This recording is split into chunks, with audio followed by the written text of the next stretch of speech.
sëñ Saliou daf mel ni baatin dugg na ci sa kàddu gi de. ñee wax waxtu wi mu mel ni suba sax jàppoon nga ni dañ naroon waaye yàlla mi.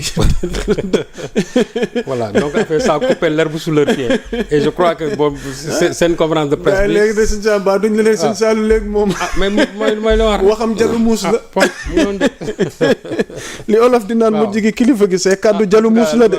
tombé waral ay gaf comme on dit. waaw alors pour terminer rek. ak l'affaire Lat Diop Farba ñooñu ñëpp nekk ci loxol justice ak mbir yi ni muy tëddee nii yaa ngi doon leeral lu am solo ma bàyyi la nga terminer foofu. waaw di wax rek ne affaire dossier Lat Diop bi c'est un problème qui concerne la LONASE. parce que nee nga ñu bëri jàpp nañ ni ki ka dénoncé. waxtu wi warut a libre Lat di croupir en prison nga ne Mouhamed Dieng. nekkul moo dénoncé Mouhamed Dieng ne l'a jamais dénoncé. qu'est-ce qui s'est passé. Mouhamed Dieng ci boppam.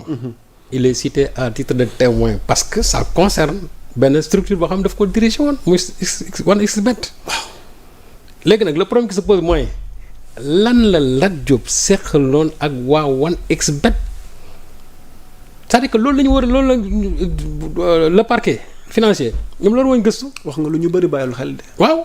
parce que ñun ci Mohamed lañ def. non Mohamed xool mooy li ma wax rek Mohamed dañ ko bëgg a jël l'arbre qui cache la forêt gis nga Mohamed nañ ko seet gis nga justice bi yow tu penses réellement justice bi bu ñu xamoon l'implication de Mohamed Dieng dina jógee fa mu nekk je crois Dubaï di ñëw fii jàkkaarloo ak juge ba pare di delluwaat noonu librement comme ça vous pensez réellement.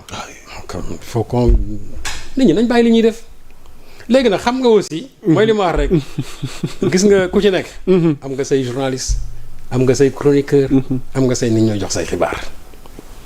wante lii ma leen di wax nii. waaw te dara du ko dindi mën na leen. Mohamed est cité à titre de témoin dans cette histoire.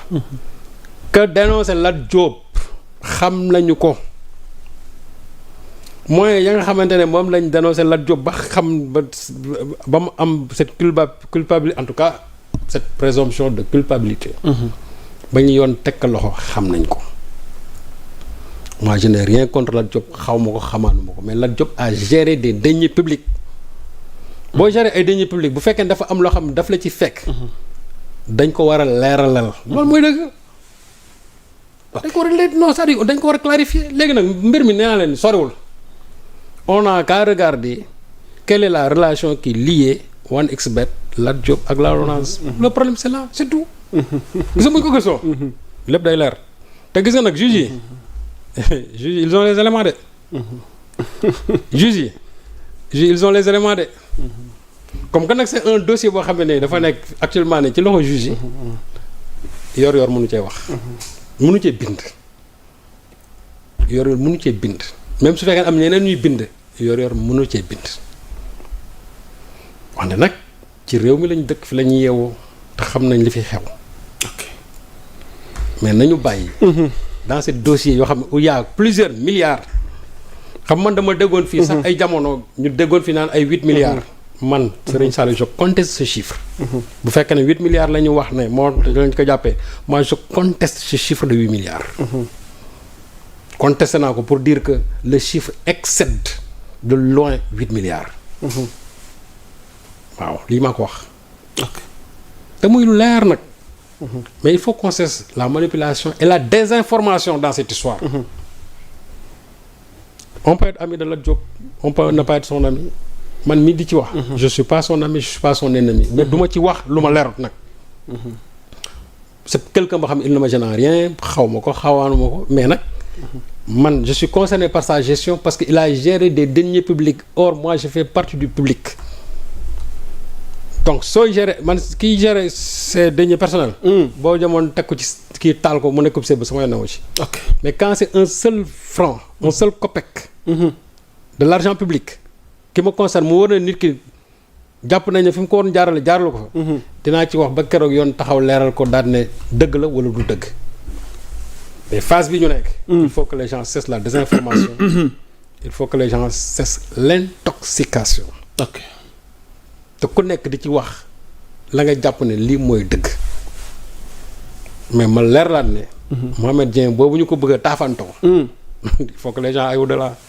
ok Serigne Saliou on essaye d'avancer mu mel ni tamit ci même ordre d'idée bi par rapport à actualité concernant les hommes d'affaires mu mel ni ki ñuy wax Aziz Ndiaye ak frère am dañoo cautionné 3 villas situées à Ngaparou par rapport à l'affaire du bateau d'engrais détourné donc ñu bëgg am sa njàngat par rapport à cette affaire bi concerne Aziz gis nga yaa Moussa il faut ma ñaan ko auditeurs yi gis nga cette histoire d'engrais là waaw internautes yi may leen ma bëgg ma ci wax tey may leen ma ba émission yi di ñëw parce que ça dépasse ces deux là du ñoom ñaar kese non du tout kon du Aziz Ndiaye rek ak frère am moo tax ma ne bëgg dama ci bëgg ñëw xam man yaa ngi travail boo xam ne nii boobu léegi maa ngi juste sur le dossier allez mosal ñu la ñu ci mosal après li ci def ñu bàyyi ba prochaine waaw internautes yi ñaan naa leen ko rek dossier bi may leen ma ci ba peut-être mercredi bi di ñëw pour te dire que non ce sont pas ces deux là du ñuy rek non c'est un problème très complexe mais en tout cas ñoom ñaar moom cautionné nañ waaw ngir ñu mën a mucc waaw par rapport ak xibaar googu waaw mais c'est que donc dinañ ñëw ci mais c'est que aussi le reste du groupe